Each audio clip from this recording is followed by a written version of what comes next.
بسم اللہ الرحمن الرحیم۔ السلام علیکم۔ ہیلتھ دیسی حکیم چینل میں آپ کو خوش آمدید کہتا ہوں۔ آج ہم بات کریں گے ورزش کے بارے میں۔ اگر احتلام کا مریض ورزش بھی کرے تو کافی حد تک اس بیماری سے بچ سکتا ہے، کیونکہ جو آدمی ورزش نہیں کرتا اس کے جسم کے اندر جو ہیں فاضل مواد وہ رہ جاتے ہیں، فضلات۔ جو ورزش کرتا ہے اس کے جسم سے پسینے کے راستے جو ہے یہ فضلات خارج ہو جاتے ہیں۔ جن بھائیوں کو احتلام ہو وہ ورزش کو ضرور کیا کریں۔ جسم کی صحت برقرار رکھنے کے لیے کسی نہ کسی قسم کی ورزش بے حد ضروری ہے۔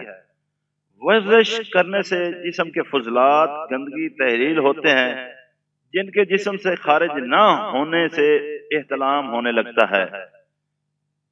ورزش محض ڈانڈ بیٹھک اور مگدر ہلانے اور اکھاڑے میں جانے کا نام نہیں ہے، بلکہ میل 2 میل پیدل چلنا، بیڈمنٹن کھیلنا، صبح کے وقت سیر کے لیے جانا بھی ورزش ہے۔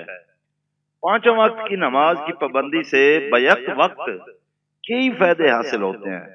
جسم و روح کی طہارت و پاکیزگی کے علاوہ دل و دماغ کو سکون حاصل ہوتا ہے۔ ماہرین یوگا کے قول کے مطابق مسلمانوں کی نماز میں ایسے آسن ہیں جن سے منوویگا تک فائدے حاصل ہوتے ہیں۔ نظام ہضم درست اور جسم میں چستی رہتی ہے۔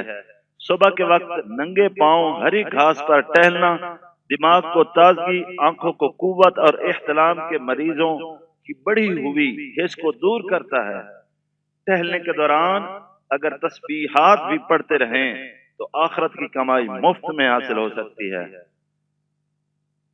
ورزش سے متعلق کئی ٹیوٹوریل یہاں جو ہیں بنے ہوں گے، اور دوسرا کتابیں بھی بازاروں سے مل جاتی ہیں۔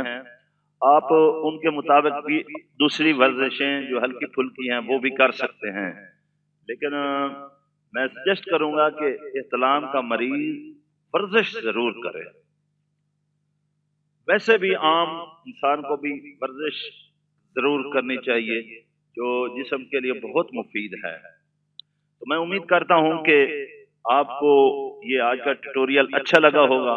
اگر یہ ٹیوٹوریل اچھا لگا ہے تو آپ اس کو ضرور لائک کریں اور شیئر کریں تاکہ دوسرے ہمارے بھائیوں کا فائدہ ہو۔ اور اگر آپ اسی طرح کے اور بھی ٹیوٹوریل چاہتے ہیں کہ آپ کو بر وقت مل سکیں تو آپ ابھی ہمارے اس چینل کو ضرور سبسکرائب کریں اور ہمارا ساتھ دیں۔ مجھے آئندہ ویڈیو تک کے لیے اجازت دیں۔ اللہ حافظ۔